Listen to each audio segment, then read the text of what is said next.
If something doesn't add up with the numbers, you go to court to get resolution. And that's the end of the line. We accept those results. That's what it means to respect the rule of law. That's what it means to seek elective office in our democracy. Because those numbers aren't just numbers, they're votes. They're your votes. They are the will and the voice of the people. And the very least we should expect from any person seeking a position of public trust is the acceptance of the will of the people, win or lose. Donald Trump didn't. He didn't have the numbers, he went to court. He still didn't have the numbers, he lost.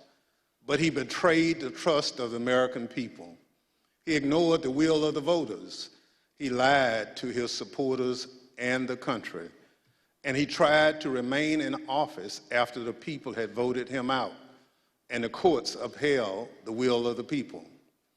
This morning, we'll tell the story of how Donald Trump lost an election and knew he lost an election, and as a result of his loss, decided to wage an attack on our democracy, an attack on the American people by trying to rob you of your voice in our democracy, and in doing so, lit the fuse that led to the horrific violence of January 6th, when a mob of his supporters stormed the Capitol sent by Donald Trump to stop the transfer of power.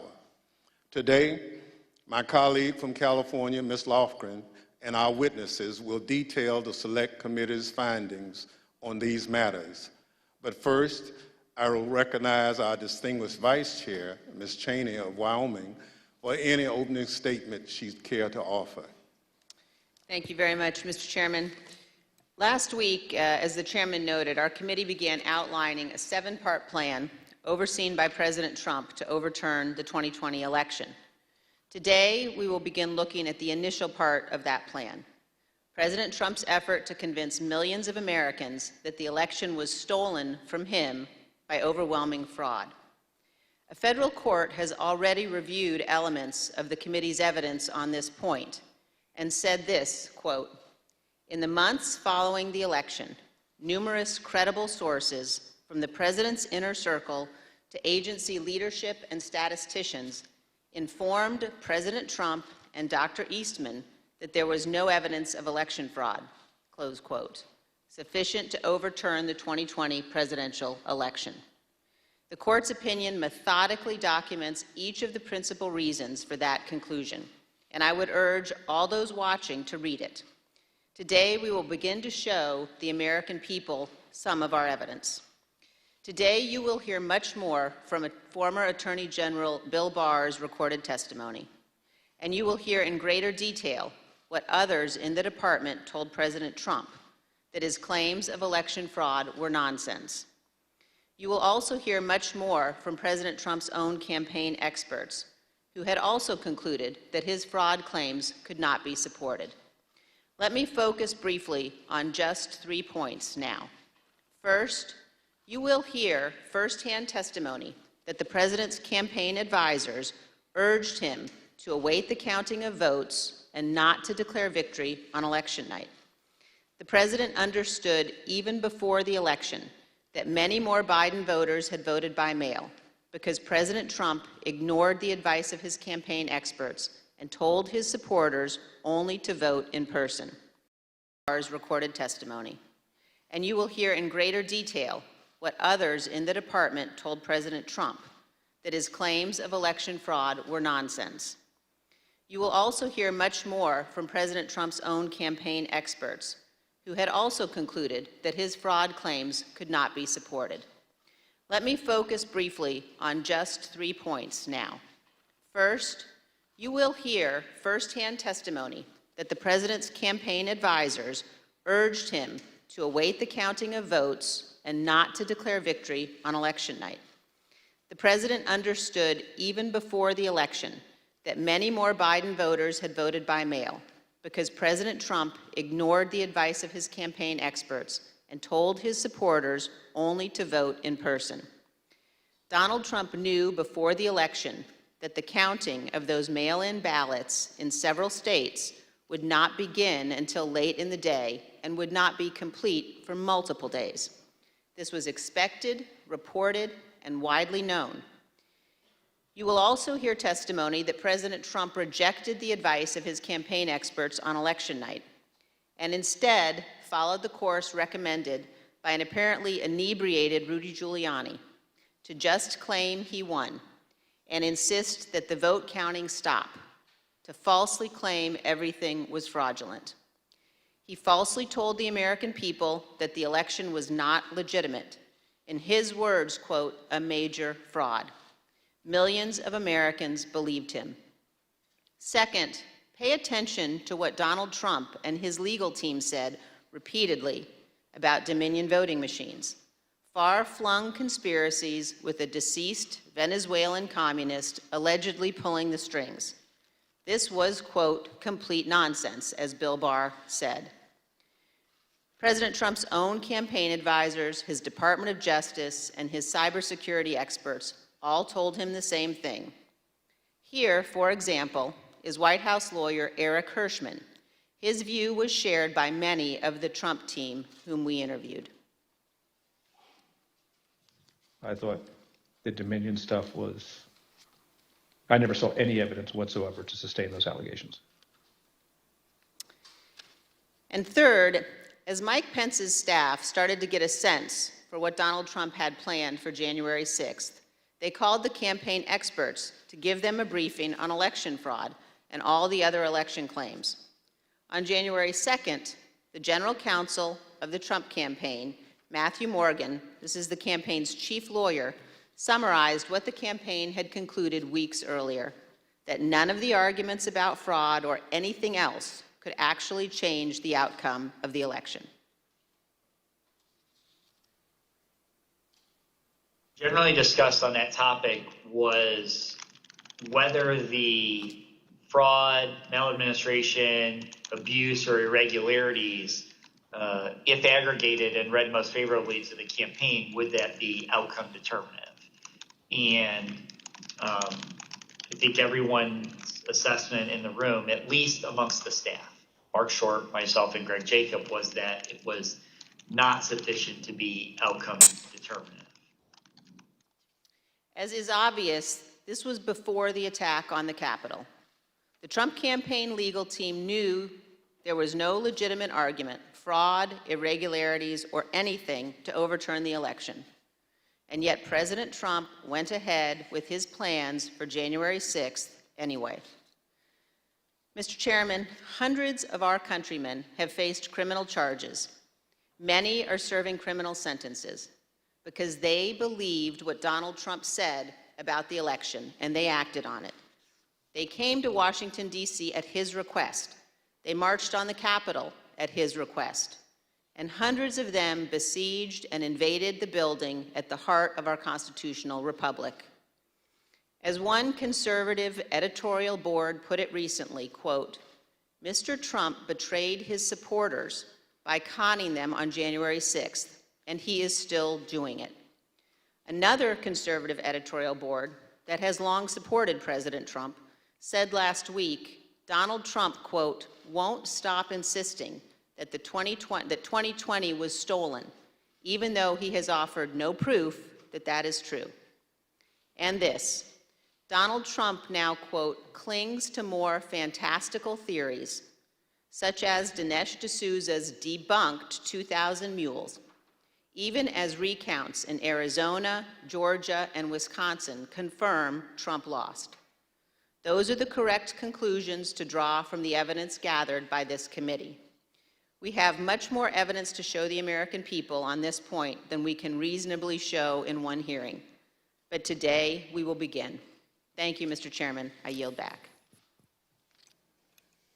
Without objection, the chair recognizes the gentlewoman from California, Ms. Lofgren, for an opening statement. Well, thank you, Mr. Chairman.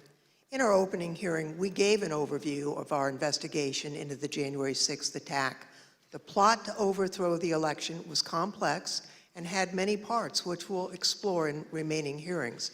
But today, we examine the false narrative that the 2020 election was, quote, stolen. Former President Trump's plan to overturn the election relied on a sustained effort to deceive millions of Americans with knowingly false claims of election fraud. All elements of the plot relied on convincing his supporters about these false claims. Today, we'll demonstrate the 2020 election was not stolen. The American people elected President Joe Biden. We'll present evidence that Mr. Trump's claims of election fraud were false, that he and his closest advisors knew those claims were false, but they continued to peddle them anyway, right up until the moments before a mob of Trump supporters attacked the Capitol. We'll also show that the Trump campaign used these false claims of election fraud to raise hundreds of millions of dollars from supporters who were told their donations were for the legal fight in the courts. But the Trump campaign didn't use the money for that. The big lie was also a big ripoff. The former president laid the groundwork for these false claims well in advance of the election. As early as April 2020, Mr. Trump claimed that the only way he could lose an election would be as a result of fraud. You know the things with bundling and all of the things that are happening with votes by mail, where thousands of votes are gathered, and I'm not going to say which party does it, but thousands of votes are gathered and they come in and they're dumped in a location, and then all of a sudden you lose elections that you think you're going to win. The only way we're going to lose this election is if the election is rigged. Remember that. It's the only way we're going to lose this election. This is going to be a fraud like you've never seen. Did you see what's going on? Take a look at West Virginia, mailmen selling the ballots. They're being sold. They're being dumped in rivers. This is a horrible thing for our country. This is not going to end well. Mr. Trump decided even before the election that regardless of the facts and the truth, if he lost the election, he would claim it was rigged. Mr. Trump was right about one thing. It did not end well. On election night, Mr. Trump claimed even before the votes were counted that his loss was a result of fraud.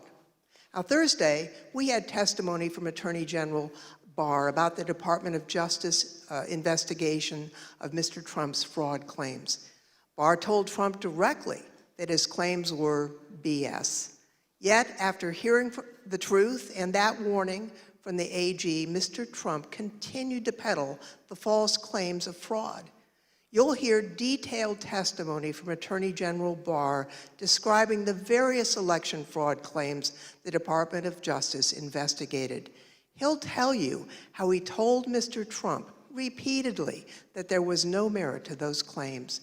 Mr. Barr will tell us that Mr. Trump's election night claims of fraud were made without regard to the truth and before it was even possible to look for evidence of fraud. Attorney General Barr wasn't alone. You'll see and hear today other Department of Justice officials and senior advisors to Mr. Trump that they told him the claims he was making were not supported by evidence. The election fraud claims were false. Mr. Trump's closest advisors knew it. Mr. Trump knew it. That didn't stop him from pushing the false claims and urging his supporters to, quote, fight like hell, to, quote, take back their country. After he lost the election, various legal challenges were made. You'll hear testimony today from a renowned Republican election litigation lawyer who will explain the normal process by which candidates challenge an election. Rather than accept the results of the election and the decisions of the courts, Mr. Trump pursued a different strategy. He tried to convince the American people the election had been stolen. Many of his supporters believed him, and many still believe him today. The attack on January 6th was a direct and predictable result of Mr. Trump's decision to use false claims of election fraud to overturn the election and to cling to power. Mr. Chairman, I yield back. Thank you very much. I now welcome our first witness. We're joined today by former Fox News politics editor Chris Stilwell. Bill Stepien, President Trump's former campaign manager, was subpoenaed to be here and was in Washington this morning, prepared to testify. Kevin Marino, Mr. Stepien's attorney, is here with us today. Thank you, Mr. Marino, for coming. And he has advised us that Mr. Stepien's wife went into labor this morning. Mr. Stepien unexpectedly had to travel to be with his wife, and we wish him the best. Due to the depth and rigor of our investigation, we have several hours of Mr. Stepien's testimony from when we interviewed him in February, and we will be presenting that testimony today. I'll now swear in our witness. The witness will please stand and raise his right hand. Do you swear or affirm under penalty of perjury that the testimony you're about to give is the truth, the whole truth, and nothing but the truth? So help you God. Thank you. You may be seated. Let the record reflect the witness answered in the affirmative. I now recognize myself for questions. I want to start by showing a video that tells the story of what was going on in the Trump White House on election night in November of 2020. Do you remember where you were on the night of the election, November the 3rd? I was at the White House. Do you know where specifically over the course of that night you spent your time within the White House? There was an event that was organized in the residence, so I moved between the residence, a room sort of off the residence where some family members were. I take it the president was upstairs in the residence. He was upstairs. We were kind of on the first floor, so not upstairs. We were with mostly with Ivanka and her brothers and a couple other people who'd be coming in and out. Can you just describe the atmosphere? What were people expecting that night when you got to the White House? I think that there was, typically for people who show up there on election night, it's going to be a self-select, more positive environment.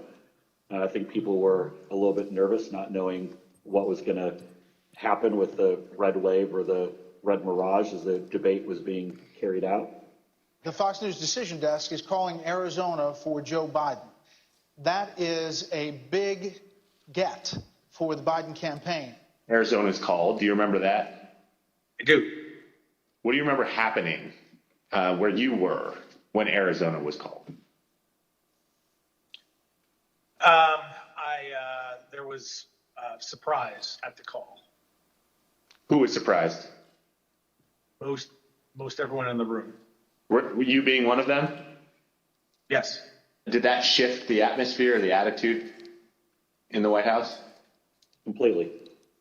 How so? Can you describe that? Because Fox News was the first one to go out and say that. So was it anger kind of directed towards Fox News for making a call more so than like disappointment that maybe the campaign lost Arizona? All the above. So both anger and disappointment. Both disappointed with Fox and concerned that maybe our data or our numbers weren't accurate.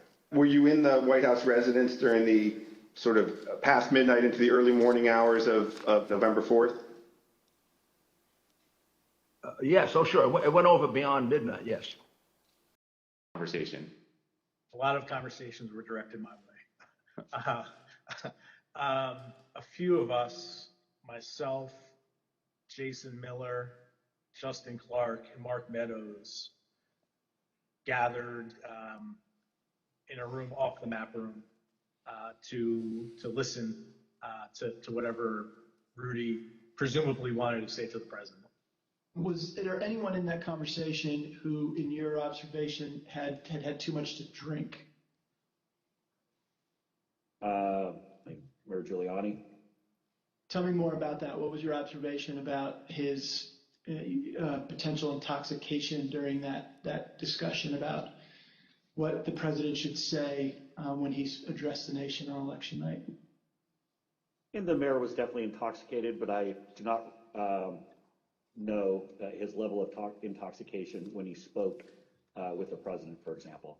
Were you part of any discussions with the people I mentioned, Mr. Stepien, Mr. Meadows, or anyone else, about whether the president should make any sort of speech on election night?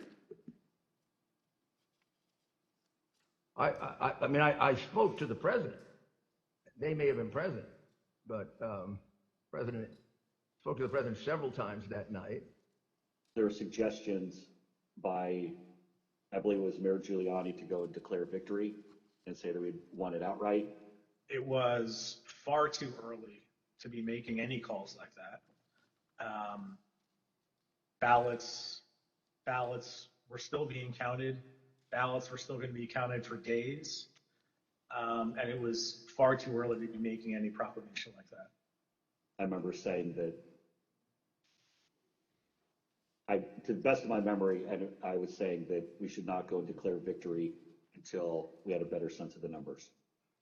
Okay, can you be more specific about that conversation, in particular what Mayor Giuliani said, your response, and then anybody else in the room's response? I think effectively Mayor Giuliani was saying, we won it, they're stealing it from us, where'd all the votes come from? We need to go say that we won. And essentially that anyone who didn't agree with that position was being weak. What was your view at the time as to what he should or shouldn't say?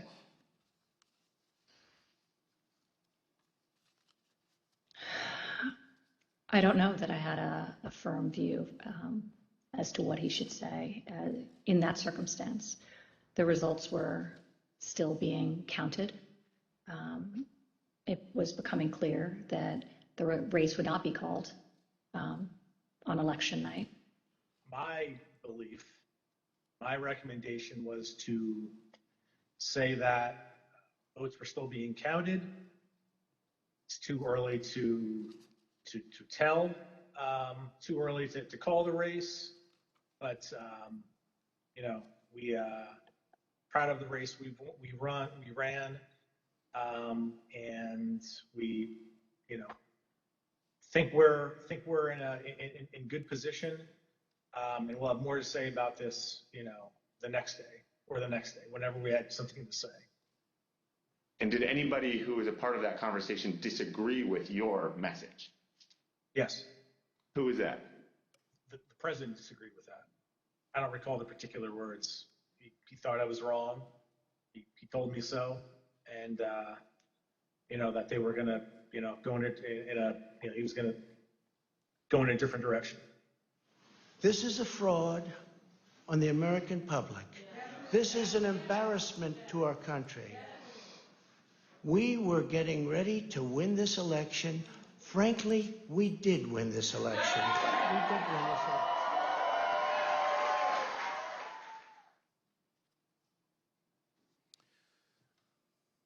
Mr. Stirewalt, did President Trump have any basis to declare victory on November 4th, 2020? Thank you.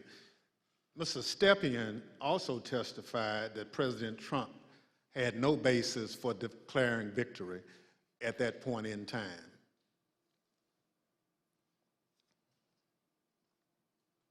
My belief, my recommendation was to say that votes were still being counted.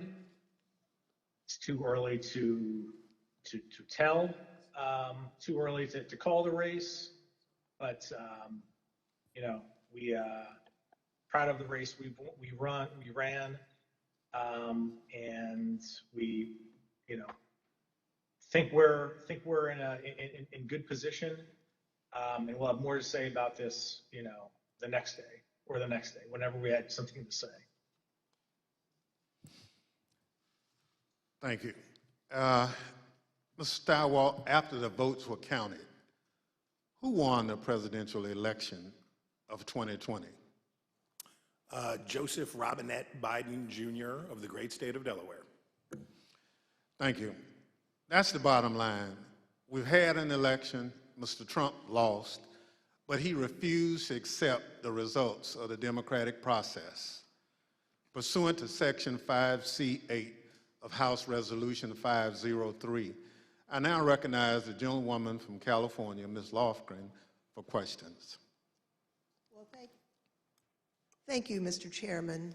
Mr. Schierwald, I'd like you to explain a term that was thrown around a lot during the election, and that's the so-called red mirage. What does that mean? So, in the 40 or 50 years, let's say, that Americans have increasingly chosen to vote by mail. Joseph Robinette Biden Jr. of the great state of Delaware. Thank you. That's the bottom line. We've had an election. Mr. Trump lost, but he refused to accept the results of the democratic process. Pursuant to Section 5C8 of House Resolution 503, I now recognize the gentlewoman from California, Ms. Lofgren, for questions. Well, thank you, Mr. Chairman. Mr. Schierwald, I'd like you to explain a term that was thrown around a lot during the election, and that's the so-called red mirage. What does that mean? So, in the 40 or 50 years, let's say, that Americans have increasingly chosen to vote by mail or early or absentee, Democrats prefer that method of voting more than Republicans do. So basically, in every election, Republicans win Election Day and Democrats win the early vote. And then you wait and start counting, and it depends on which ones you count first, but usually it's Election Day votes that get counted first. And you see the Republicans shoot ahead, and then the process of bailing and binding and unbinding all those mail-in votes. And some states like Pennsylvania refuse to count the votes first, so you have to wait for all of that to come in. So in every election, and certainly a national election, you expect to see the Republican with a lead, but it's not really a lead. When you put together a jigsaw puzzle, it doesn't matter which piece you put in first, it ends up with the same image. So for us, who cares? But that's because no candidate had ever tried to avail themselves of this quirk in the election counting system. We had gone to pains, and I'm proud of the pains we went to make sure that we were informing viewers that this was going to happen, because the Trump campaign and the president had made it clear that they were going to try to exploit this anomaly. And we knew it was going to be bigger because the percentage of early votes was higher, right? We went from about 45% of the votes being early and absentee to, because of the pandemic, that increased by about 50%. So we knew it would be longer, we knew it would be more. So we wanted to keep telling viewers, hey, look, the number that you see here is sort of irrelevant because it's only a small percentage of these votes. So this red mirage, that's really what you expected to happen on election night. Happens every time. Thank you, Mr. Schierwald. Now, I'd like to play a clip of Attorney General Bill Barr, who also explains what was expected to happen on election night. Right out of the box on election night, the president claimed that there was major fraud underway. I mean, this happened, as far as I could tell, before there was actually any potential of looking at evidence. And it seemed to be based on the dynamic that at the end of the evening, a lot of Democratic votes came in, which changed the vote counts in certain states. And that seemed to be the basis for this broad claim that there was major fraud. And I didn't think much of that because people had been talking for weeks and everyone understood for weeks that that was going to be what happened on election night. Mr. Stepien obviously could not be with us today, and it's proper for him to be with his wife as they welcome their child. But he also had discussions with the president about the red mirage, that is, that it would be a long night and that early votes would favor him, but that lots more votes would be counted over the course of the night and the days after. So let's play clip 1 from our interview with Mr. Stepien. I recounted back to that conversation with him, in which I said, just like I said in 2016 was going to be a long night, I told him in 2020 that it was going to be a process again, as the early returns are going to be positive, and we're going to be watching the returns of ballots as, they rolled in thereafter. So is it fair to say you're trying to present what you thought would be a realistic picture of what might happen over the course of that night, being election night? That night and the days that followed. Yeah, I always told the president the truth, and I think he expected that from me, and I told him it was going to be a process. It was going to be, we're going to have to wait and see how this turned out. So I just like I did in 2016, I did the same thing in 2020. So let's watch a short clip of President Trump speaking after he received that information from his campaign advisors. We want all voting to stop. We don't want them to find any ballots at 4 o'clock in the morning and add them to the list. So when former President Trump said that, it contradicted what his advisors had warned would happen. We all know that mail-in ballots played an important role in the 2020 election. However, President Trump continuously discouraged mail-in voting. Mr. Stepien was so concerned about the president's position on mail-in voting that in the summer of 2020, he met with President Trump along with House Minority Leader Kevin McCarthy. Let's play clip 4. Meeting that was had, in particular, I invited Kevin McCarthy to join the meeting, he being of like mind on the issue with me, in which we made our case for why we believed mail-in voting not to be a bad thing for his campaign. But the president's mind was made up, and you understand, how many times to, go to the well on a particular topic. Yeah, I understand. Tell me a little bit more about the argument that you and Mr. McCarthy made to the president in that meeting as to why it wasn't a bad thing that mail-in voting was available. Largely two pillars to that argument, both of which I've previously mentioned. One, leaving a good deal to chance,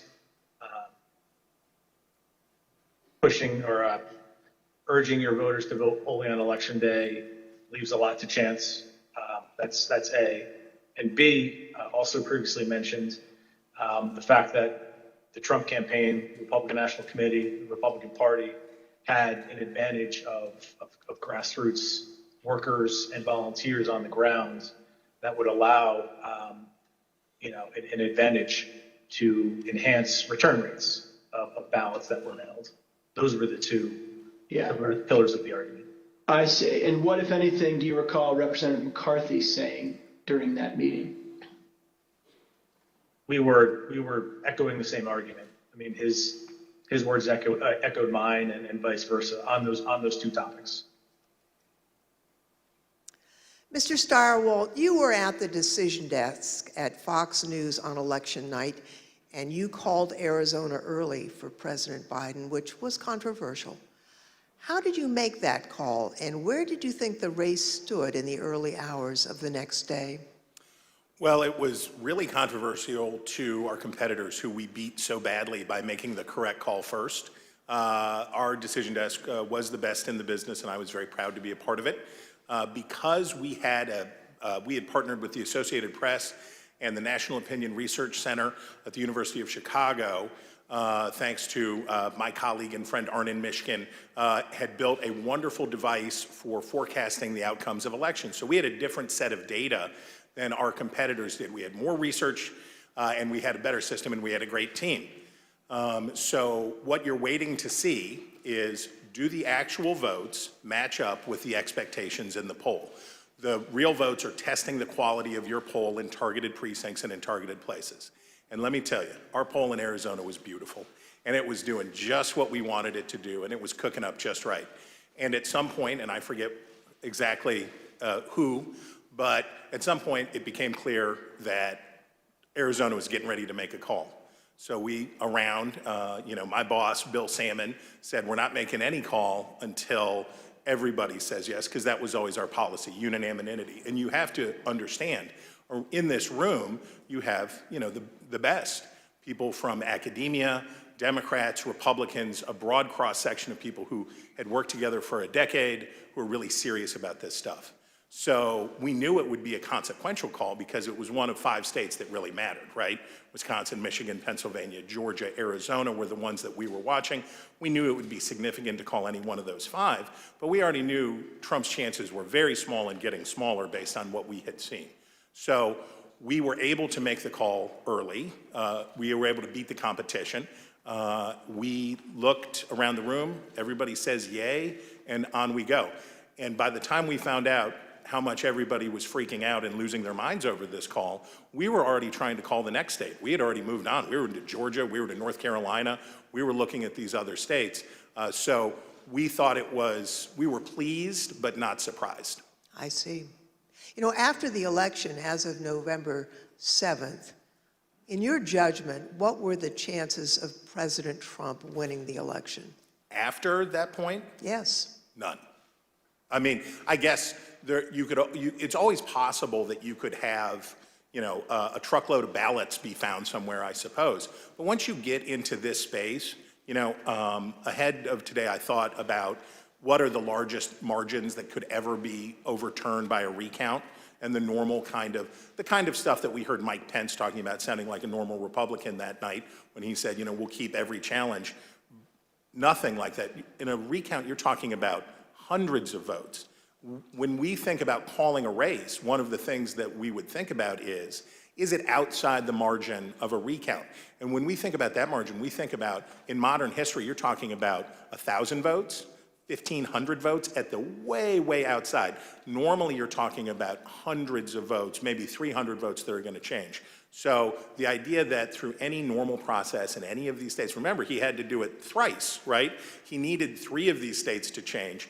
And in order to do that, I mean, you're at an infant, you're better off to play the Powerball than to have that come in.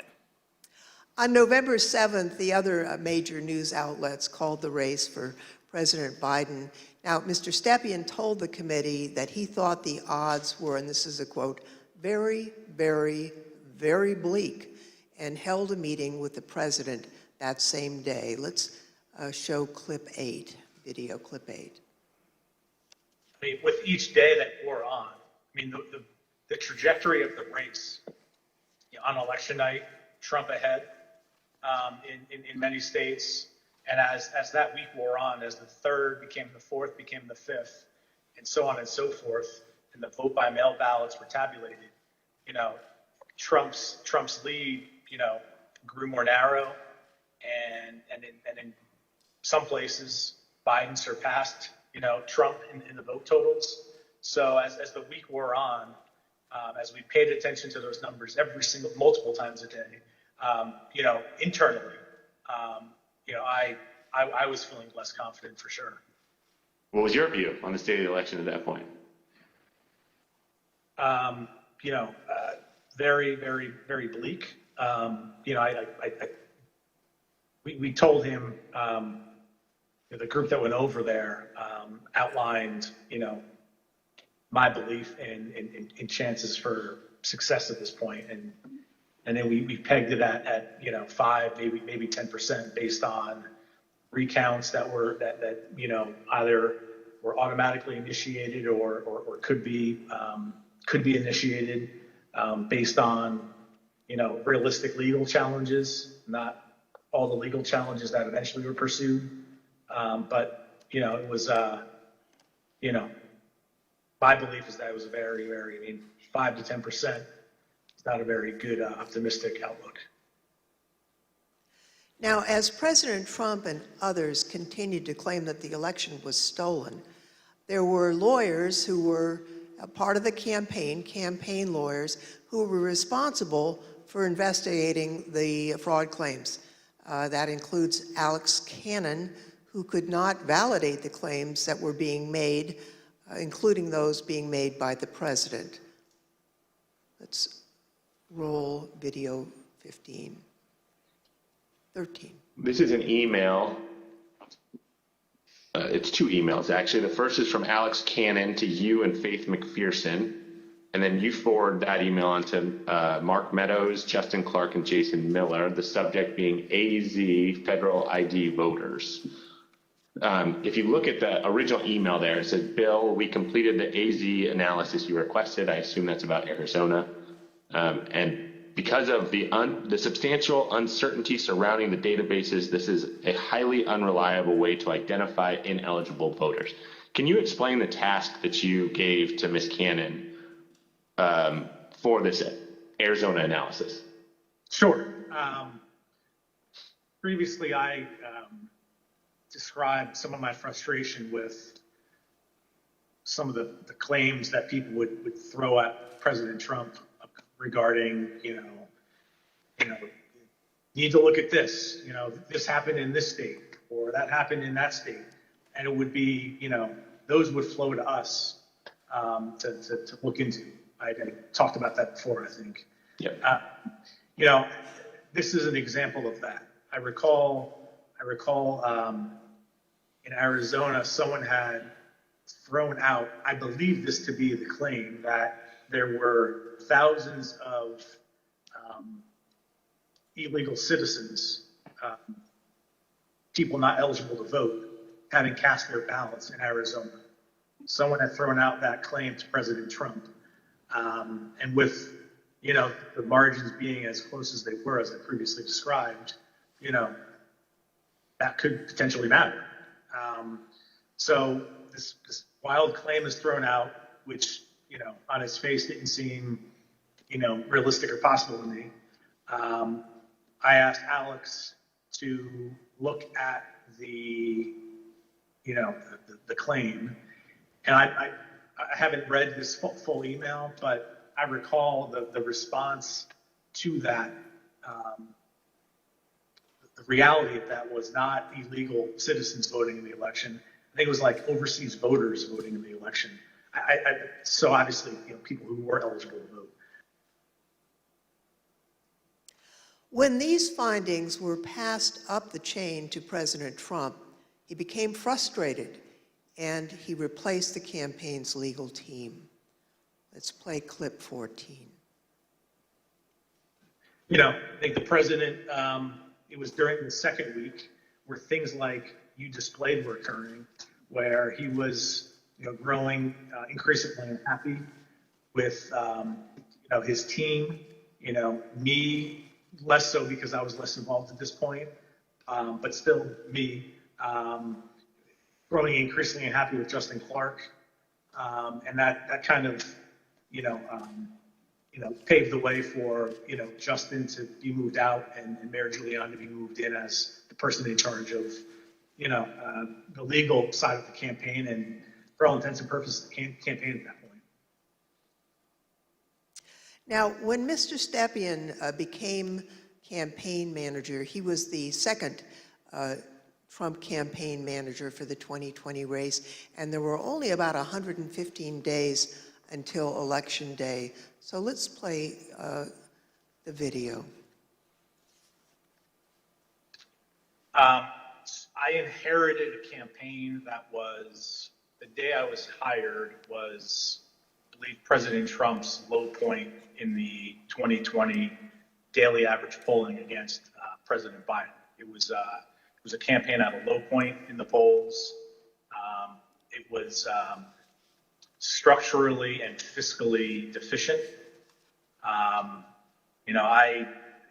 There was a great deal wrong with the campaign in both of those areas. So most of my day spent fixing and I think I took over with 115 days left in the campaign. Most of my time spent fixing the things that could be fixed with 115 days left in the campaign. Now, Mr. Stepien has been in the campaign field for a long time, and he worked for lots of different candidates and campaigns. He testified to this committee about his concerns given the claims that Mr. Giuliani and Ms. Powell and their team were making publicly. Let's play clip 15. Okay, and was it important for you, Mr. Stepien, to sort of pull back just for your own professional reputation? You didn't want to be associated with some of what you were hearing from the Giuliani team and others that sort of stepped in the wake of your departure? I didn't mind being categorized. There were two groups of, we called them kind of my team and Rudy's team. I didn't mind being characterized as being part of Team Normal, as reporters, kind of started to do around that point in time. I said, hours ago, early on that, I've been doing this for a long time, 25 years, and I've spanned, political ideologies from Trump to McCain to Bush to Christie, and, I can work under a lot of circumstances for a lot of varied, candidates and politicians, but a situation where, and I think along the way I've built up a pretty good, I hope, a good reputation for being honest and professional, and I didn't think what was happening was necessarily honest or professional at that point in time. So that led to me stepping away. So the president did get rid of Team Normal, and I'd like to play a clip showing that the president found the people he needed to perpetuate his claims of fraud. They saw a big truck bringing in 100,000 ballots in garbage cans, in waste paper baskets, in cardboard boxes, and in shopping baskets. And every single one of them was for Biden, because they were being notified by Smartmatic in Frankfurt that Biden was way behind and they better come up with a lot more ballots. And we can prove every single thing I just said. If you gave me the paper ballots, I could probably turn around each one of these states. I'm absolutely convinced if you let me examine each one of those ballots, I'd pull out enough that were fraudulent that it would shake the hell out of the country. It can set and run an algorithm that probably ran all over the country to take a certain percentage of votes from President Trump and flip them to President Biden, which we might never have uncovered had the votes for President Trump not been so overwhelming in so many of these states that it broke the algorithm. I remember that one of the things Mark said at some point was, you can't show an actual vote was flipped, which I found at the time to be a remarkable assertion, because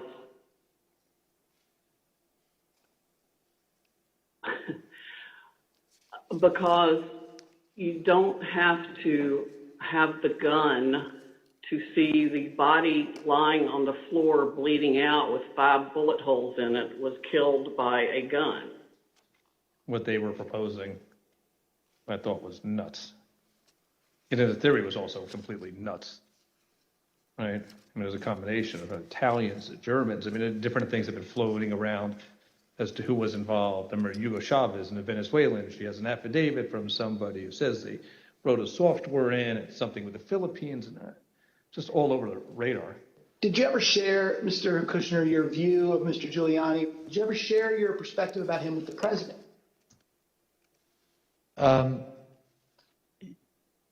I guess,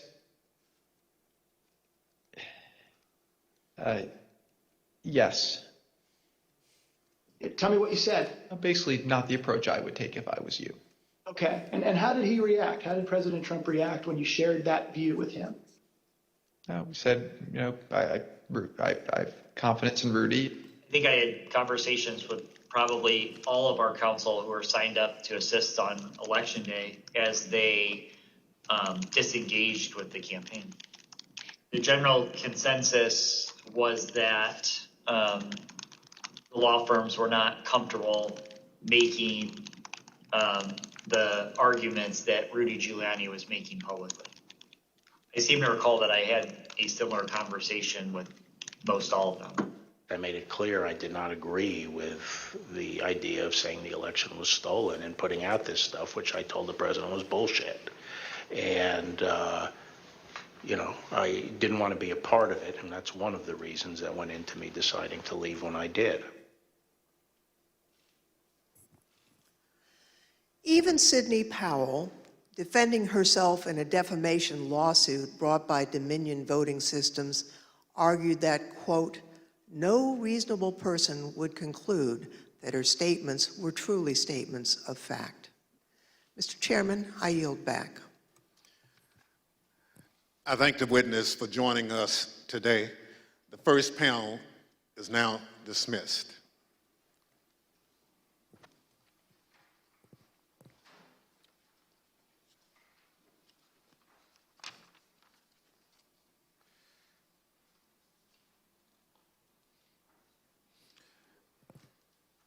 Without objection, the chair recognizes the gentlewoman from California, Ms. Lofgren.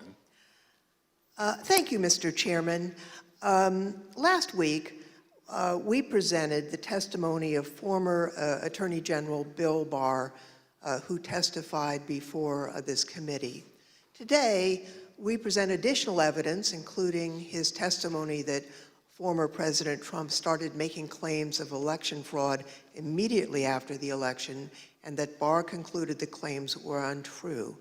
Now, due to the length of Attorney General Barr's testimony, we're only going to include relevant portions at the hearing today. So let's play the video.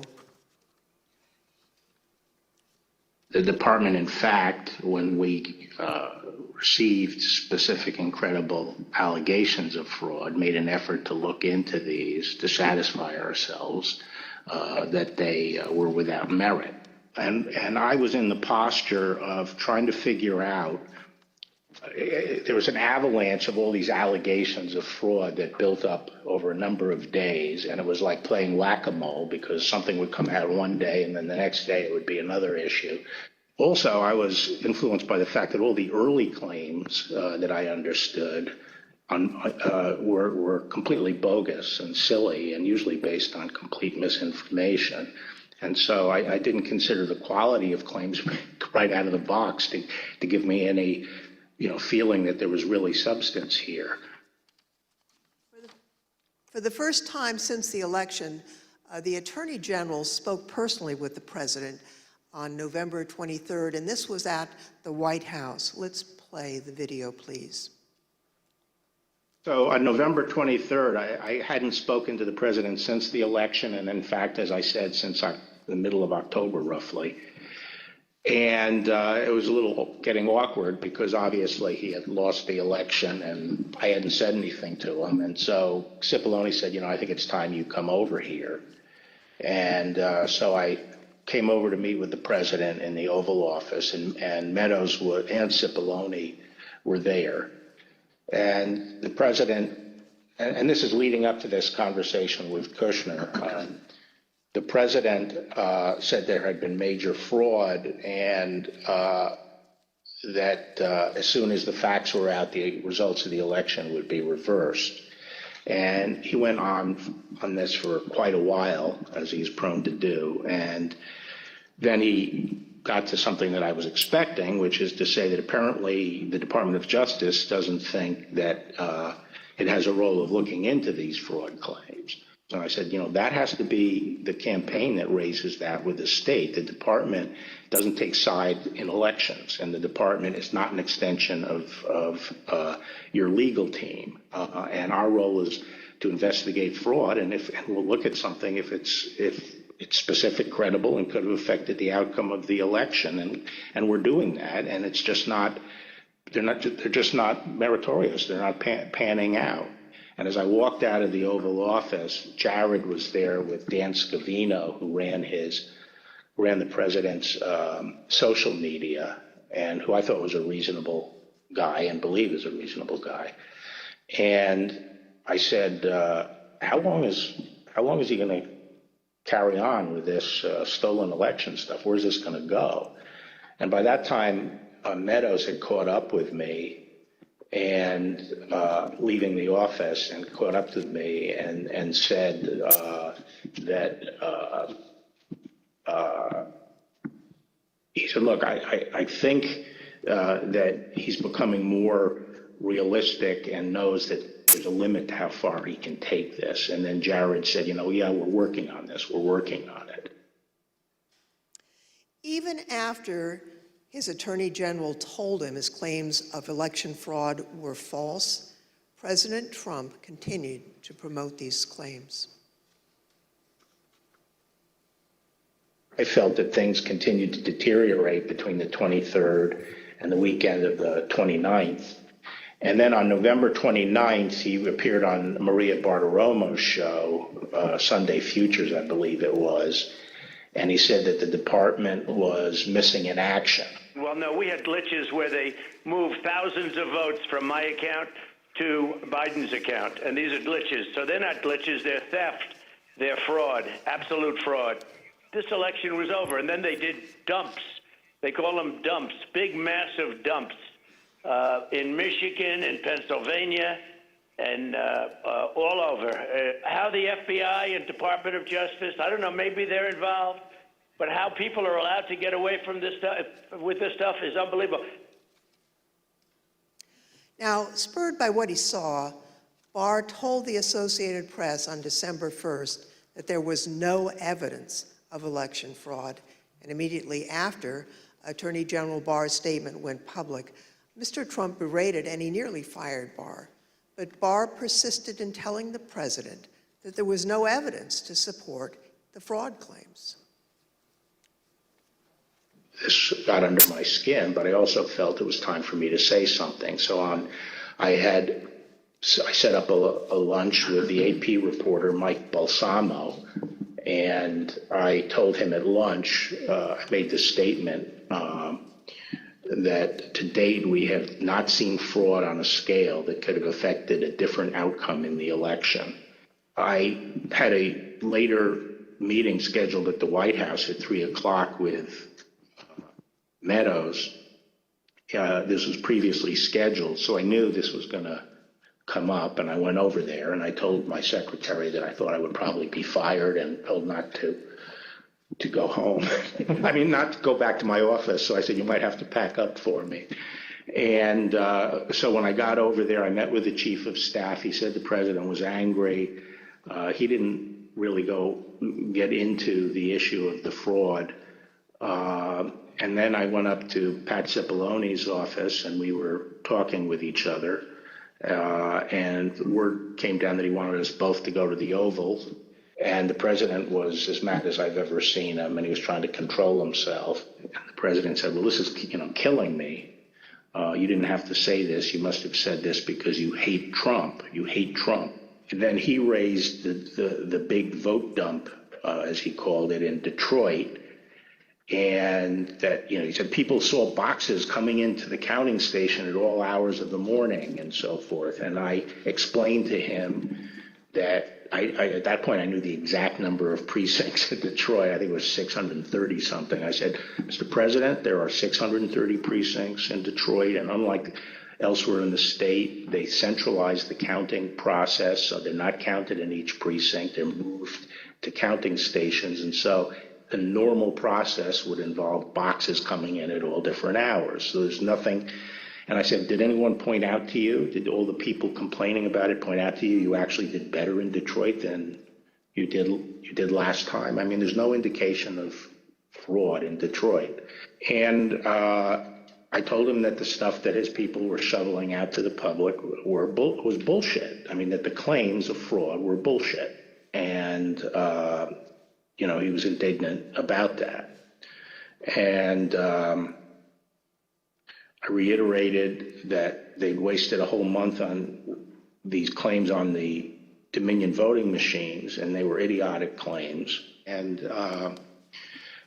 I specifically raised the Dominion voting machines, which I found to be among the most disturbing allegations, disturbing in the sense that I saw absolutely zero basis for the allegations, but they were made in such a sensational way that they obviously were influencing a lot of people, members of the public. that there was this systemic corruption in the system and that their votes didn't count and that these machines controlled by somebody else were actually determining it, which was complete nonsense. And it was being laid out there. And I told them that it was crazy stuff and they were wasting their time on that. And it was doing a grave disservice to the country. Okay, so the very next day, the president released a video rehashing some of the very same claims that his chief law enforcement officer had told him were, quote, nonsense. Here's an example. This is Michigan. At 6:31 in the morning, a vote dump of 149,772 votes came in unexpectedly. We were winning by a lot. That batch was received in horror. We have a company that's very suspect. Its name is Dominion. With the turn of a dial or the change of a chip, you can press a button for Trump and the vote goes to Biden. What kind of a system is this? Barr again told the president that there was nothing to these claims on December 14th. When I walked in, sat down, he went off on a monologue saying that there was now definitive evidence involving fraud through the Dominion machines. And a report had been prepared by a very reputable cybersecurity firm, which he identified as Allied Security Operations Group, and he held up the report, and then he asked that a copy of it be made for me. And while a copy was being made, he said, this is absolute proof that the Dominion machines were rigged. The report means that I'm going to have a second term. And then he gave me a copy of the report. And as he talked more and more about it, I sat there flipping through the report and looking through it. And to be frank, it looked very amateurish to me. Didn't have the credentials of the people involved, but I didn't see any real qualifications.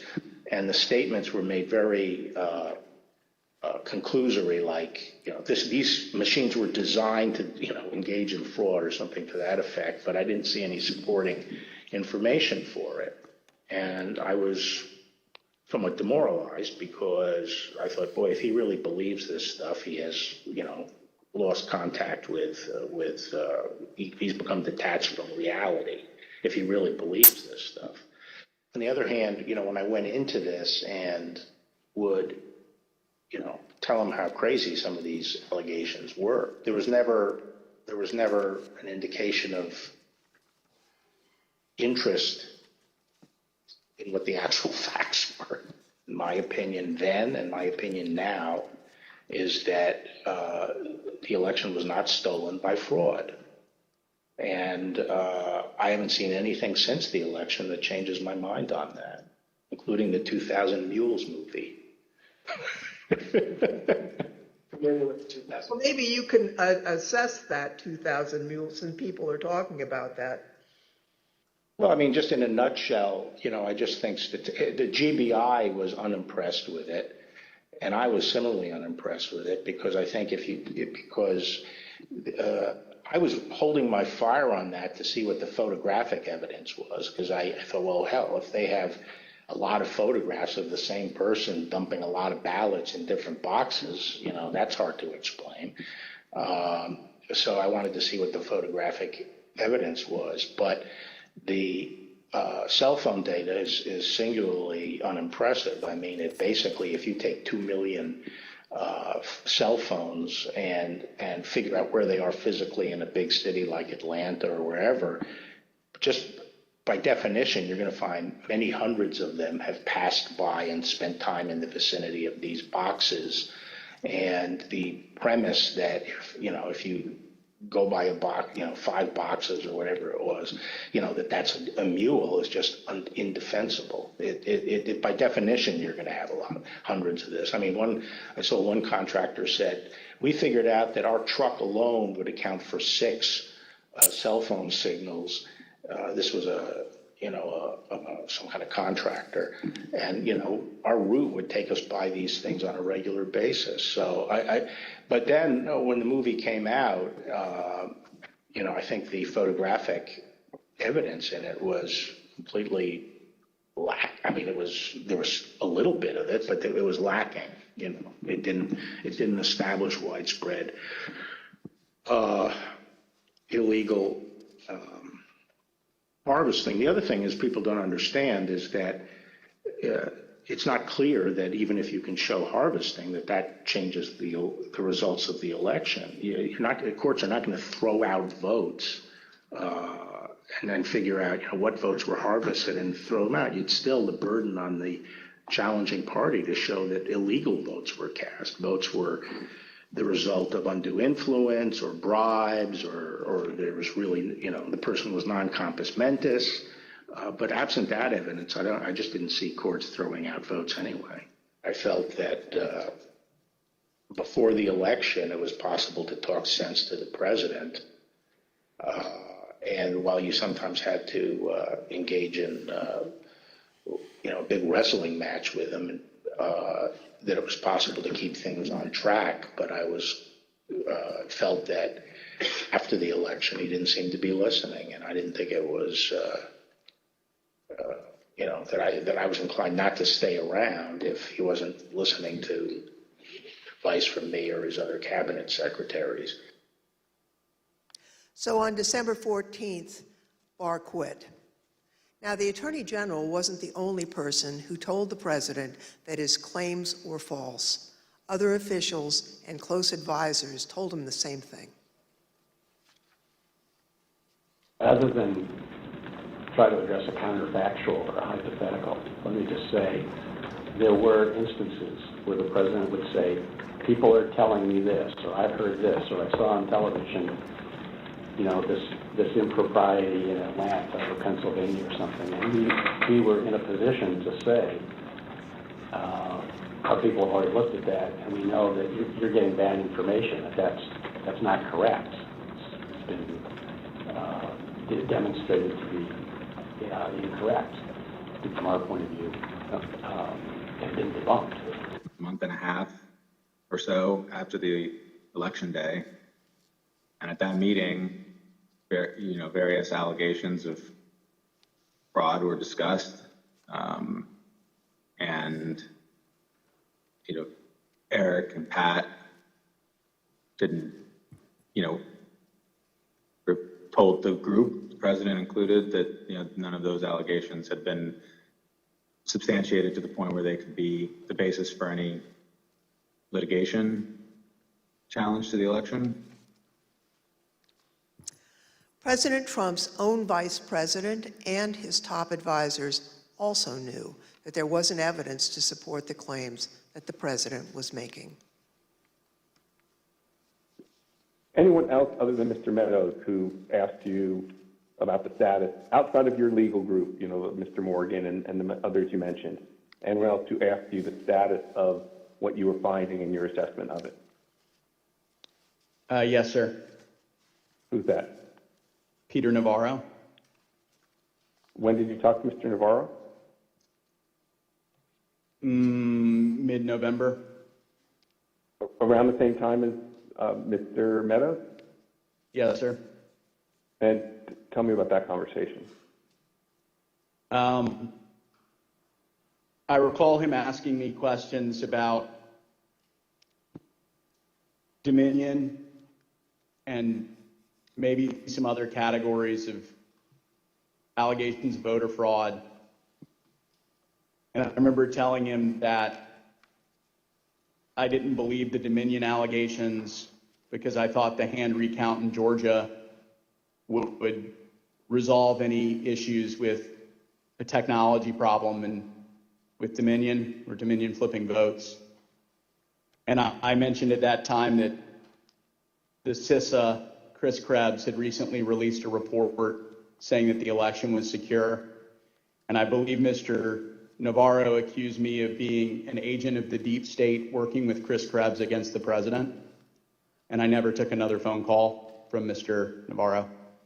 Anyone else besides Mr. Meadows, Mr. Navarro, Mr. Hirschman that you had discussions with inquiring about what you were finding in your review of the allegations that were pouring in?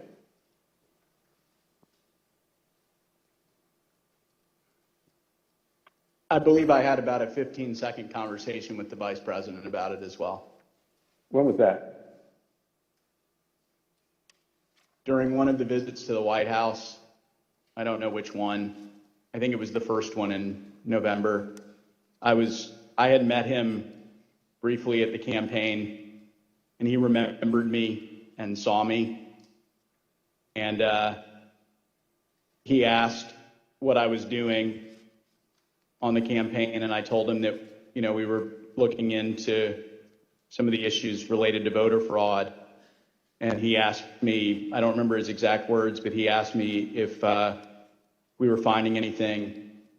And I said that I didn't believe we were finding it, or I was not personally finding anything sufficient to alter the results of the election. And he thanked me. That was our interaction. At a later hearing, you'll hear live testimony from the former acting Deputy Attorney General of the Department of Justice, Rich Donahue. But now I'd like to play a portion of his testimony. I tried to, again, put this in perspective and to try to put it in very clear terms to the president. And I said something to the effect of, sir, we've done dozens of investigations, hundreds of interviews. The major allegations are not supported by the evidence developed. We've looked at Georgia, Pennsylvania, Michigan, Nevada. We're doing our job. Much of the info you're getting is false. And then I went into, for instance, this thing from Michigan, this report about 68% error rate. Reality is it was only 0.0063% error rate, less than 1 in 15,000. So the president accepted that. He said, okay, fine, but what about the others? And again, this gets back to the point that there were so many of these allegations that when you gave him a very direct answer on one of them, he wouldn't fight us on it, but he would move to another allegation. So then I talked about a little bit about the Pennsylvania truck driver. This is another allegation that had come up. And this claim was by a truck driver who believed, perhaps honestly, that he had transported an entire tractor-trailer truck full of ballots from New York to Pennsylvania. And this was, again, out there in the public and discussed. And I essentially said, look, we looked at that allegation. We looked at both ends, both the people who load the truck and the people who unload the truck. And that allegation was not supported by the evidence. Again, he said, okay. And then he said, no, I didn't mention that one. What about the others? And I said, okay, well, with regard to Georgia, we looked at the tape, we interviewed the witnesses.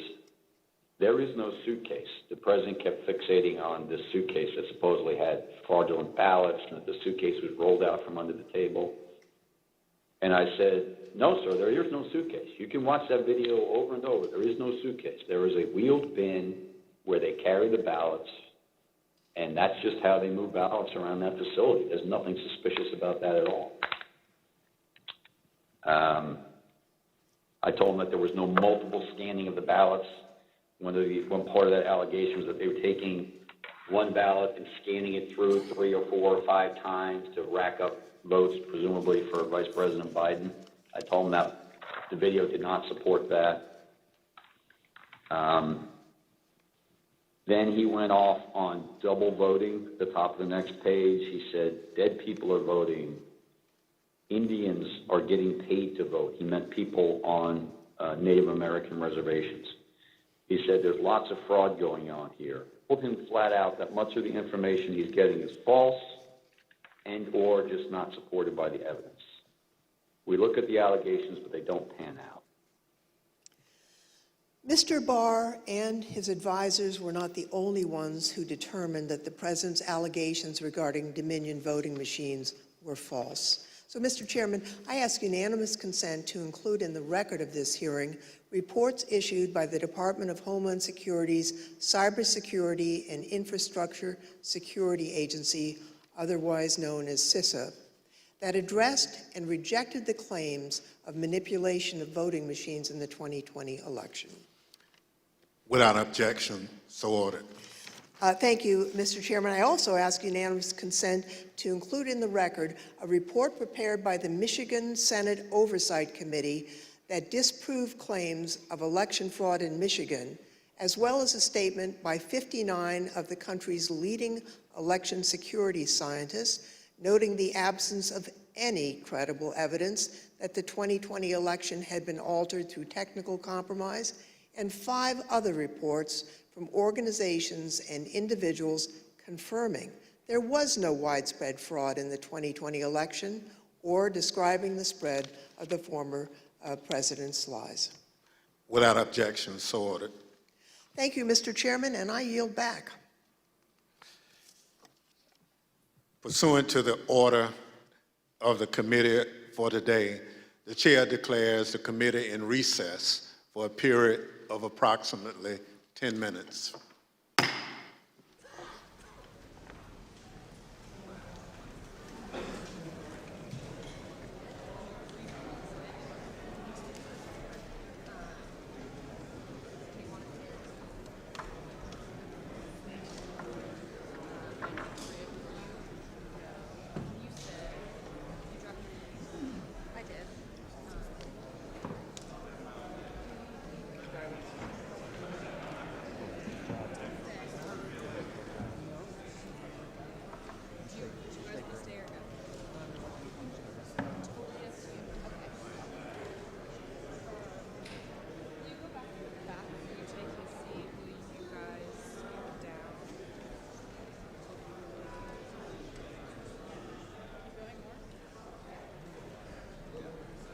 I'm going to stay. I'm just going to go to use the restroom.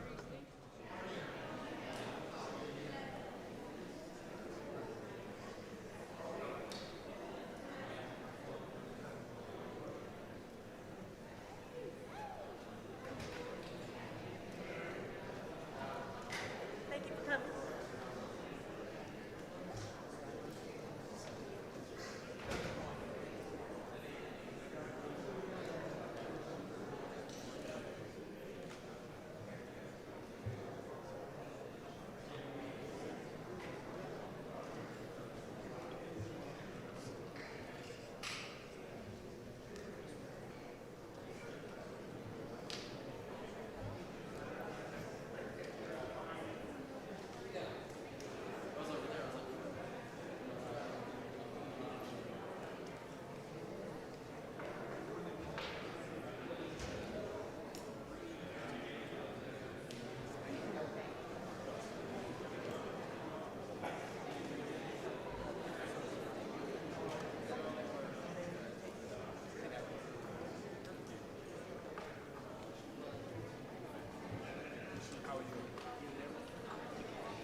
No, he called me.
committee will be in order.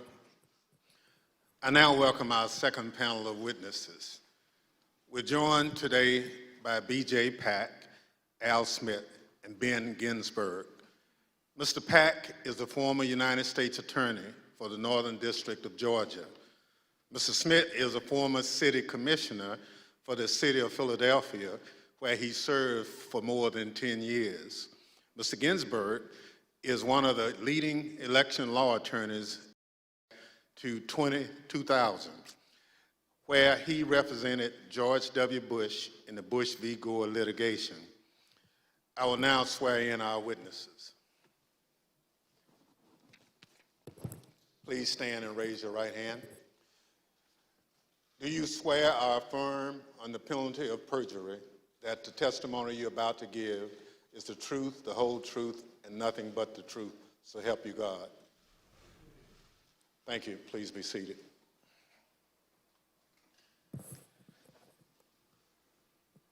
Let the record reflect the witnesses answered in the affirmative.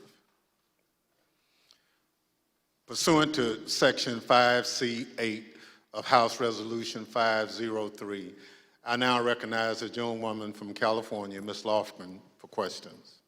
Thank you, Mr. Chairman. Before the break, I think you all heard Mr. Barr and Mr. Donahue talk about the false claims that Mr. Trump and his supporters made about suitcases of fake ballots in Georgia. We have a witness here today who thoroughly investigated that issue. Mr. Pack, I want to thank you for appearing before us today. You were appointed by President Trump to serve as a U.S. Attorney for the Northern District of Georgia, and you served from 2017 until January of 2021. You were the lead federal prosecutor there and worked for the Department of Justice under then Attorney General Bill Barr. Now, were you ever asked by Attorney General Barr to investigate claims of voter fraud in the 2020 election? And if so, what were those claims? Thank you, Congressman Lofgren. Thank you for the question. Approximately December 4th, I believe, of 2020, Attorney General Barr and I had a conversation about an unrelated case to the case at issue. At the end of the conversation, Mr. Barr had asked me if I had seen a certain videotape that was being reported in the news where Mr. Giuliani, in a Senate subcommittee hearing that was held the day before, May 3rd, showed a videotape of a purportedly a security tape at the State Farm Arena in Atlanta, which is also in Fulton County, in the city of Atlanta. Yes. At the time, Mr. Barr asked me that he had made a public statement that he had not seen any widespread election fraud that would question the outcome of the election. And because of the videotape and the serious allegation that Mr. Giuliani was making with respect to the suitcase full of ballots purported in the video, he asked me to find out what I could about it, because he had envisioned that in some days after our call that he was going to go to the White House for a meeting, and then that issue might come up. He asked me to make it a priority to get to the bottom of, just try to substantiate the allegation made by Mr. Giuliani.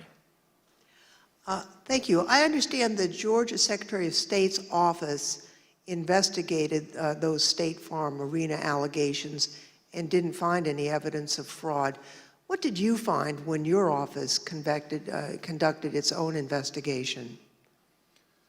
We found that the suitcase full of ballots, the alleged black suitcase that was being seen pulled from under the table, was actually an official lockbox where ballots were kept safe. We found out that there was a mistake in terms of a misunderstanding that they were done counting ballots or tallying ballots for the night, and the partisan watchers that was assigned by each of the respective parties were announced to send home. But once they realized the mistake, someone from the Secretary of State's office had indicated that, no, we're not done for the night. You need to go ahead and continue counting. So once they packed up the lockbox full of ballots, they brought back the official ballot box again and continued to tally the ballots from the lockbox. Unfortunately, during the Senate hearing, Mr. Giuliani only played a clip that showed them pulling out the official ballot box from under the table and referring to that as a smoking gun of a fraud in Fulton County. But in actuality, in review of the entire video, it showed that that was actually an official ballot box that was kept underneath the tables. And then we saw them pack up because of the announcement that they thought they were done for the night. And then once the announcement was made that you should continue counting, they brought the ballot box out and they continued to count. The FBI interviewed the individuals that are depicted in the videos that purportedly were double, triple counting of the ballots, and determined that nothing irregular happened in the counting, and the allegations made by Mr. Giuliani were false. Thank you very much. I'd like to play again a testimony from Mr. Donahue, who appeared before the committee before today. Mr. Donahue, we talked at some length about whether or not the White House or the President was informed about the Antrim report. On the results of the investigations, the interviews that had gone on Fulton County, how would those results have been communicated to the White House, to the President? I don't know how they were initially communicated. I do know that they came up in subsequent conversations with the President, and Dag Rose and I essentially told him, we looked into that, and it's just not true. Okay, so he was informed. I told the President myself that several times in several conversations, that these allegations about ballots being smuggled in a suitcase and run through the machine several times, it was not true. That we looked at the video, we interviewed the witnesses, it was not true. Mr. Pack, after you left the U.S. Attorney's Office on January 4th, 2021, did the next U.S. Attorney there, I think Mr. Trump's personal pick, Bobby Christine, did he investigate any remaining claims of fraud? And if so, did he find any evidence that supported the President's claims of voter fraud? It is my understanding that Mr. Christine continued any investigations that were pending at the time of my departure, but he was unable to find any evidence of fraud that affected the outcome of the election. So after investigating the President's and Mr. Giuliani's claims about voter fraud in Georgia, is it your view today that there was no evidence of widespread fraud sufficient to undermine confidence in the outcome of the election in Georgia? That is correct. Thank you, Mr. Pack. And I want to thank you also for the service that you've given to our country. We appreciate that. Next, I'd like to turn to President Trump's false allegations about election integrity in Philadelphia. The Attorney General discussed these allegations at some length. You know, the idea, the president has repeatedly suggested that there was some kind of outpouring of unexpected votes in inner city areas like Philadelphia. As recently as January 13th, when he walked off the NPR set, he was asked by the interviewer, what's your evidence of fraud? And he said more people voted in Philadelphia than there were voters. And that was absolute rubbish. The turnout in Philadelphia was in line with the state's turnout. And in fact, it was not as impressive as many suburban counties. And there was nothing strange about the Philadelphia turnout. It wasn't like there was all these unexpected votes that came out in Philadelphia. So, I think once you actually look at the votes, and then there's an obvious explanation. For example, in Pennsylvania, Trump ran weaker than the Republican ticket generally. He ran weaker than two of the state candidates. He ran weaker than the congressional delegation running for federal Congress, and he ran weaker than the Republican, I think. I haven't looked at this recently, but he generally was a weak element on the Republican ticket. So that does not suggest that the election was stolen by fraud. How about Pennsylvania and Bill McSwain? We were talking to the U.S. Attorney in Philadelphia about an alleged discrepancy between the number of absentee ballots issued and the number of ballots cast. Right. So that was one of the big ones for a period of time. I think that was raised at Gettysburg by Giuliani or something like that. But it kept on being repeated, and I found it annoying because it didn't seem that it was right. So I called McSwain, and he got back to me. He said, no, the problem is that Mastriano threw out this number, and what he did was he mixed apples and oranges. He took the number of applications for the Republican primary and he compared it to the number of absentee votes cast in the general election. But once you actually go and look and compare apples to apples, there's no discrepancy at all. And that's one of the I think at some point I covered that with the president. We have another witness here today who has detailed knowledge about the election process in Philadelphia. Mr. Schmidt, at the time of the 2020 presidential election, you were serving as the only Republican member of Philadelphia's three-member city commission, which is responsible for overseeing elections throughout the city. Is that correct? That's correct, Congressperson. So President Trump made numerous claims regarding fraudulent voting practices in Philadelphia, including the claim that dead people were voting. In fact, Mr. Giuliani told Pennsylvania state legislators that 8,000 dead people voted in Pennsylvania. You investigated those claims of voter fraud. Can you tell us what you found?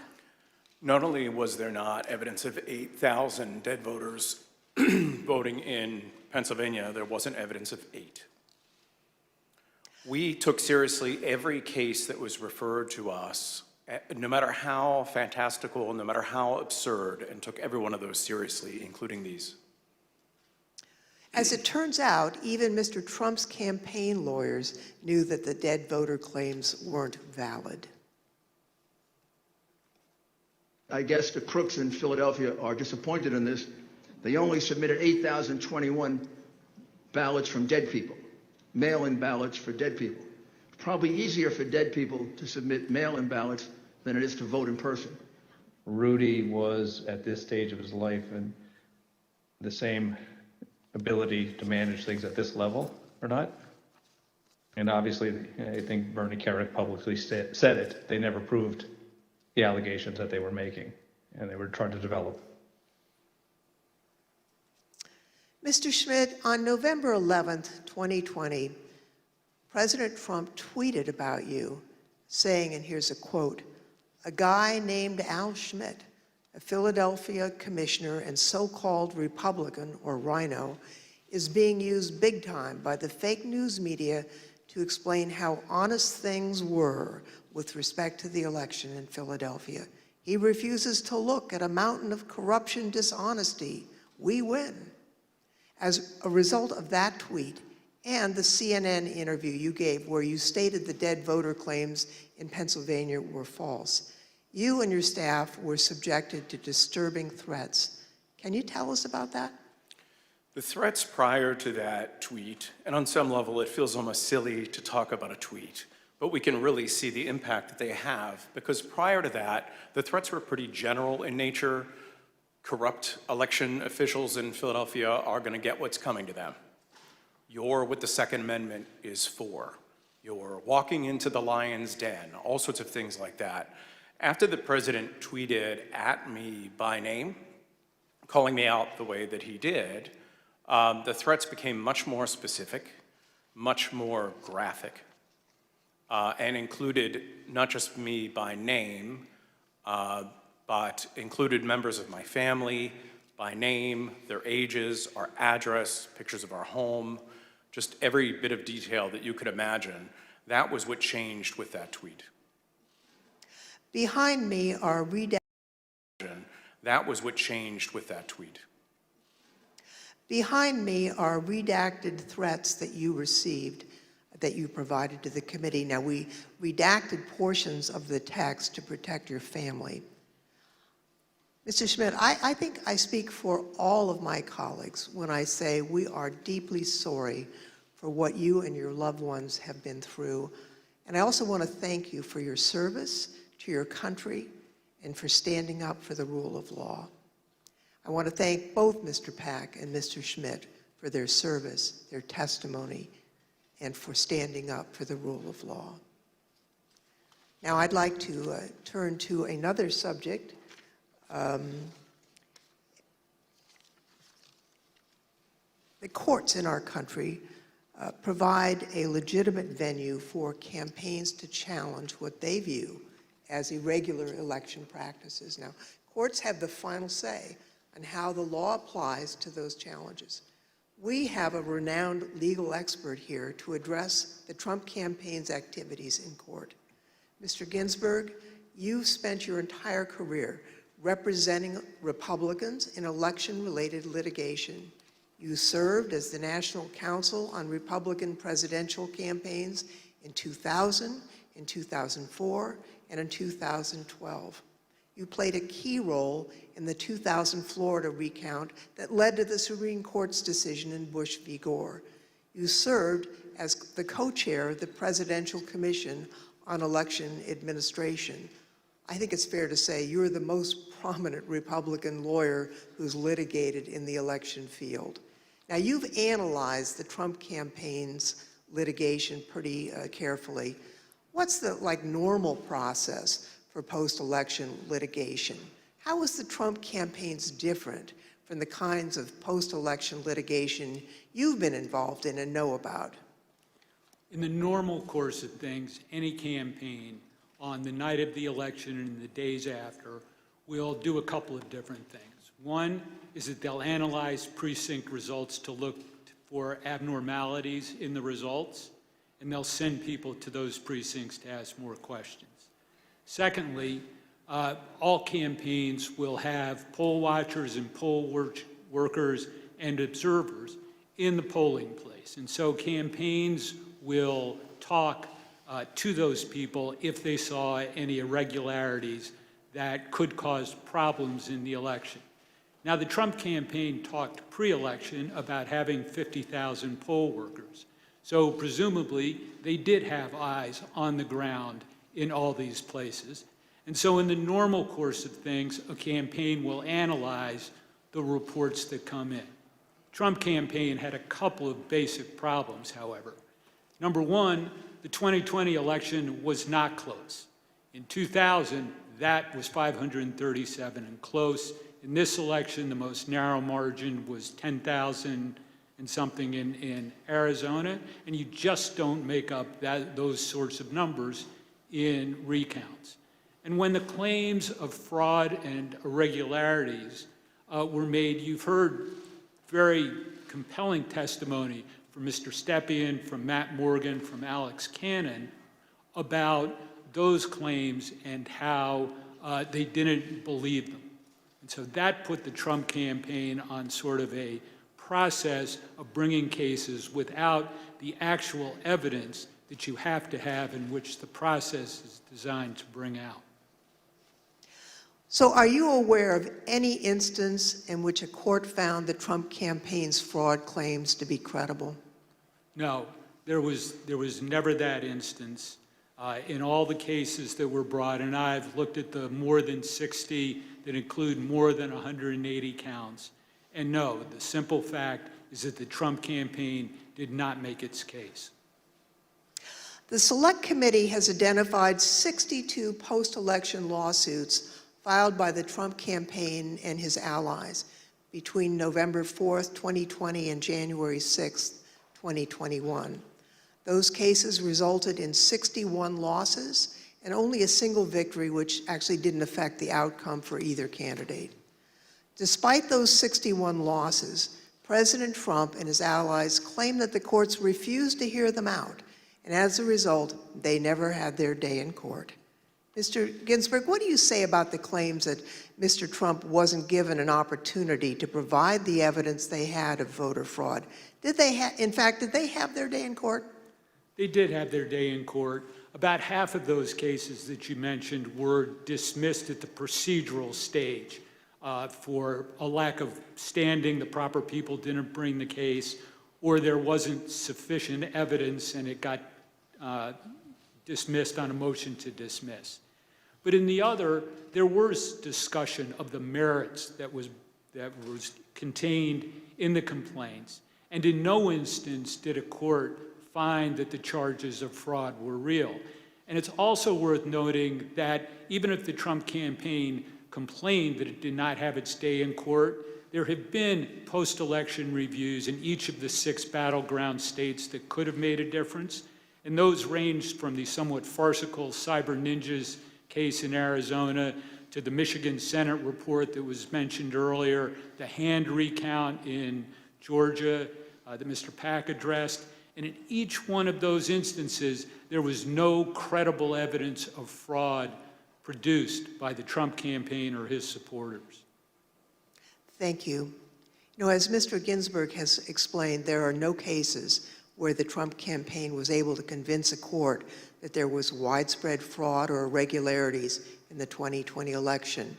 Over and over, judges appointed by Democrats and Republicans alike directly refuted this false narrative. They called out the Trump campaign's lack of evidence for its claims, and the judges did that even in cases where they could have simply thrown out the lawsuit without writing a word. You can see behind me a few excerpts from the decisions in these 62 cases. The Trump campaign's lack of evidence was criticized by judges across the political spectrum. In Pennsylvania, a Trump-appointed judge concluded, quote, "Charges require specific allegations and proof. We have neither here." Another Trump-appointed judge warned that if cases like these succeeded, quote, "Any disappointed loser in a presidential election able to hire a team of clever lawyers could flag claimed deviations from election results and cast doubt on election results." The list goes on and on. Allegations are called, quote, "an amalgamation of theories, conjecture, and speculation." In another, strained legal arguments without merit, unsupported by evidence, derived from wholly unreliable sources, a fundamental and obvious misreading of the Constitution. The rejection of President Trump's litigation efforts was overwhelming. 22 federal judges appointed by Republican presidents, including 10 appointed by President Trump himself, and at least 24 elected or appointed Republican state judges dismissed the president's claims. At least 11 lawyers have been referred for disciplinary proceedings due to bad faith and baseless efforts to undermine the outcome of the 2020 presidential election.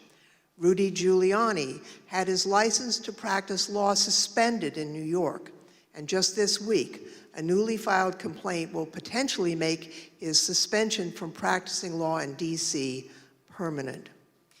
And as we've just heard from perhaps the most preeminent Republican election lawyer in recent history, the Trump campaign's unprecedented effort to overturn its election loss in court was a deeply damaging abuse of the judicial process. As stated by U.S. District Court Judge David Carter, this was, quote, "a coup in search of a legal theory."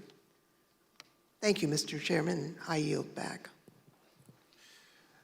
I want to thank our witnesses for joining us today. The members of the Select Committee may have additional questions for today's witnesses, and we ask that you respond expeditiously in writing to those questions. Without objection, members will be permitted 10 business days to submit statements for the record, including opening remarks and additional questions for the witnesses.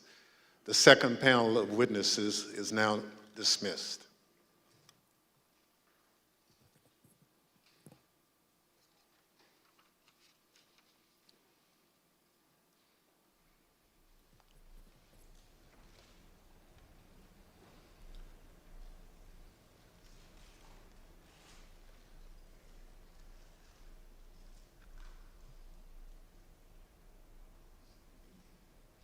Without objection, the chair recognizes the gentlewoman from California, Ms. Lofgren, for a closing statement. Thank you, Mr. Chairman. Now that we understand the litigation efforts by President Trump and his allies, I'd like to present additional actions taken by the Trump campaign during this time. President Trump continued to push the stolen election narrative, even though he and his allies knew that their litigation efforts, making the same claim, had failed. Now, it's worth pointing out that litigation generally does not continue past the safe harbor date of December 14th. But the fact that this litigation went on, well, that decision makes more sense when you consider the Trump campaign's fundraising tactics. Because if the litigation had stopped on December 14th, there would have been no fight to defend the election and no clear path to continue to raise millions of dollars.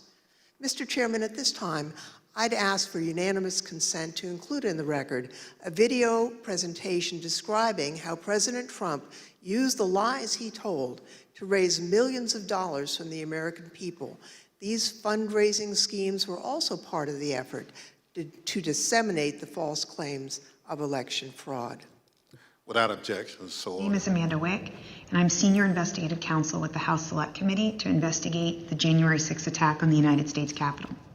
Between Election Day and January 6th, the Trump campaign sent millions of fundraising emails to Trump supporters, sometimes as many as 25 a day. The emails claimed the, quote, left-wing mob was undermining the election, implored supporters to, quote, step up to protect the integrity of the election, and encouraged them to, quote, fight back. But as the Select Committee has demonstrated, the Trump campaign knew these claims of voter fraud were false, yet they continued to barrage small-dollar donors with emails, encouraging them to donate to something called the Official Election Defense Fund. The Select Committee discovered no such fund existed. I don't believe there is actually a fund called the Election Defense Fund. Is it fair to say that the Election Defense Fund was another, I think we called it a marketing tactic? Yes. And tell us about these funds as marketing tactics. Just a topic matter where money could potentially go to be, how money could potentially be used. The claims that the election was stolen were so successful, President Trump and his allies raised $250 million, nearly $100 million in the first week after the election. On November 9th, 2020, President Trump created a separate entity called the Save America PAC. Most of the money raised went to this newly created PAC, not to election-related litigation. The Select Committee discovered that the Save America PAC made millions of dollars of contributions to pro-Trump organizations, including $1 million to Trump Chief of Staff Mark Meadows' charitable foundation, $1 million to the America First Policy Institute, a conservative organization which employs several former Trump administration officials, $204,857 to the Trump Hotel Collection, and over $5 million to Event Strategies, Inc., the company that ran President Trump's January 6th rally on the Ellipse. All of us here today do not want to see our election victory stolen by emboldened radical left Democrats, which is what they're doing. The evidence developed by the Select Committee highlights how the Trump campaign aggressively pushed false election claims to fundraise, telling supporters it would be used to fight voter fraud that did not exist. The emails continued through January 6th, even as President Trump spoke on the Ellipse. 30 minutes after the last fundraising email was sent, the Capitol was breached.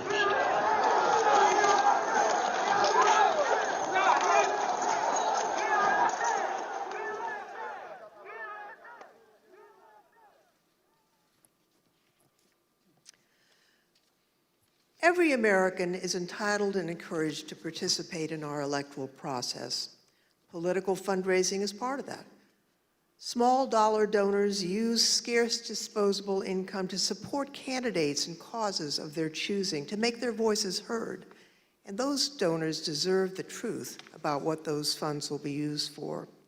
Throughout the committee's investigation, we found evidence that the Trump campaign and its surrogates misled donors as to where their funds would go and what they would be used for. So not only was there the big lie, there was the big ripoff. Donors deserve to know where their funds are really going. They deserve better than what President Trump and his team did. Mr. Chairman, I yield back. Without objection, the chair recognizes the gentlewoman from Wyoming, Ms. Cheney, for a closing statement. Thank you very much, Mr. Chairman. Mr. Chairman, I would like to thank all of our witnesses today, and I'd also like to, in particular, wish Mr. Stepien and his family all the best on the arrival of a new baby. Today's hearing, Mr. Chairman, was very narrowly focused, and in the coming days, you will see the committee move on to President Trump's broader planning for January 6th, including his plan to corrupt the Department of Justice and his detailed planning with lawyer John Eastman to pressure the Vice President, state legislatures, state officials, and others to overturn the election. Let me leave you today with one clip to preview what you will see in one of our hearings to come. This is the testimony of White House lawyer Eric Hirschman. John Eastman called Mr. Hirschman the day after January 6th, and here is how that conversation went. I said to him, "Are you out of your effing mind?" Right? I said, I only want to hear two words coming out of your mouth from now on. Orderly transition.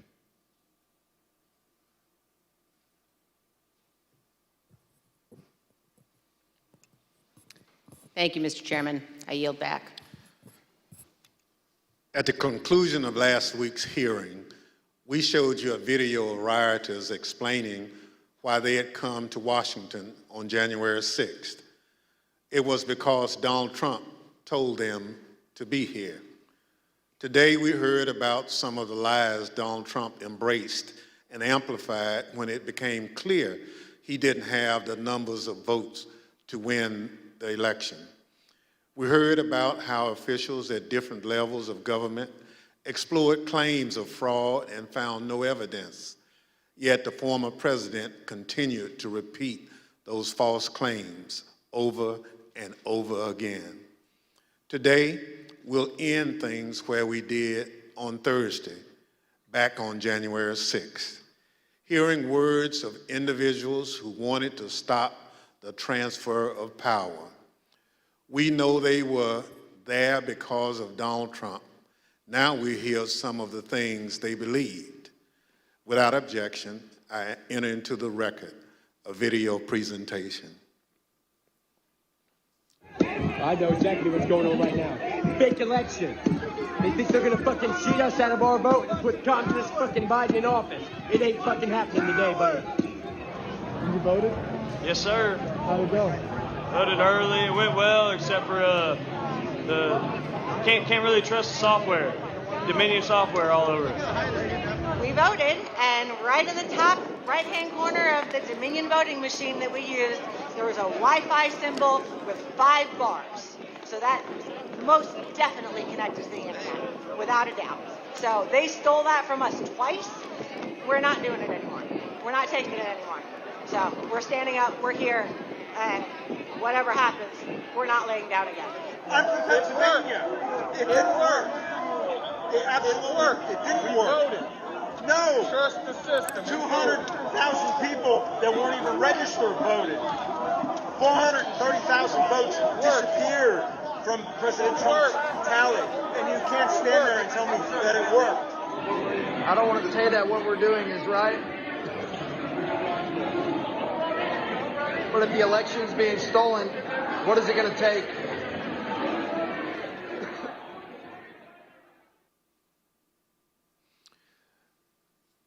The chair requests those in the hearing room remain seated until the Capitol Police have escorted members from the room. Without objection, the committee stands adjourned.